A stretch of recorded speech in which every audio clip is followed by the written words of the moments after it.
আজ আমি আপনাদের শেয়ার করব আমি বাড়িতে যেমন ঘরোয়া রান্না করি সেই রকম একটি ভিডিও। তো এর আগে আমি পুকুরের ভিডিও দিয়েছিলাম মাছ ধরার, তো সেখান থেকে যে মাছ পেয়েছিলাম তাই আজ রান্না করব, সেটাই আপনাদের সঙ্গে শেয়ার করব। প্রথমেই কড়াইতে পেঁপে আলু সেদ্ধ করে নিয়েছি। এবার কড়াটা ধুয়ে পরিষ্কার করে তেল দিয়ে দিয়েছি। তেলটা গরম হলে নুন হলুদ মাখিয়ে রাখা মাছটা ভেজে নেব। মাছটা এপিট ওপিট ভালো করে লাল লাল করে ভেজে নেব, তারপর তুলে নেব।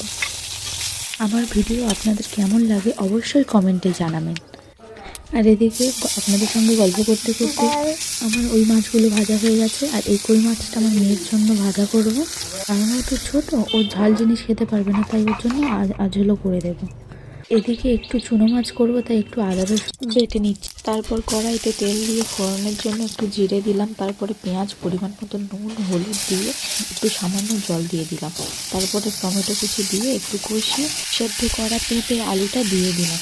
দিয়ে ভালো করে নাড়াচাড়া করে পরিমাণ মতো জল দেব। জলটা ফুটবে, ভেজে রাখা মাছটা দিয়ে দেব। এরপরে আমি একটু লঙ্কার গুঁড়ো অ্যাড করেছিলাম, কারণ তার আগে আমি আমার মেয়ের জন্য তরকারিটা কাটিয়ে রেখে দিয়েছিলাম, দিয়ে অ্যাড করেছিলাম। এবার করব ছোটো মাছের চচ্চড়ি।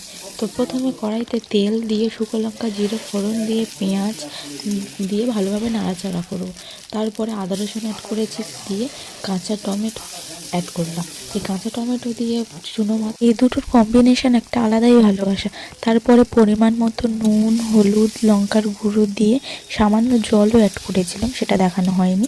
তো তারপরে এখন পরিমাণ মতো আলু দিয়ে ভালো করে ফুটলে চুনো মাছটা দিয়ে দেবেন, দিয়ে ভালোভাবে নাড়াচাড়া করবেন করে তারপরে পরিমাণ মতো ধনেপাতা থাকলে ধনেপাতা দিয়ে দেবেন, একটু গরম মশলা থাকলে দিয়ে দেবেন। আমাদের বাড়িতে গরম মশলা ছিল না, তাই দিতে ওটা স্কিপ করে গেছি। আজকের মতো এই পর্যন্ত, টাটা।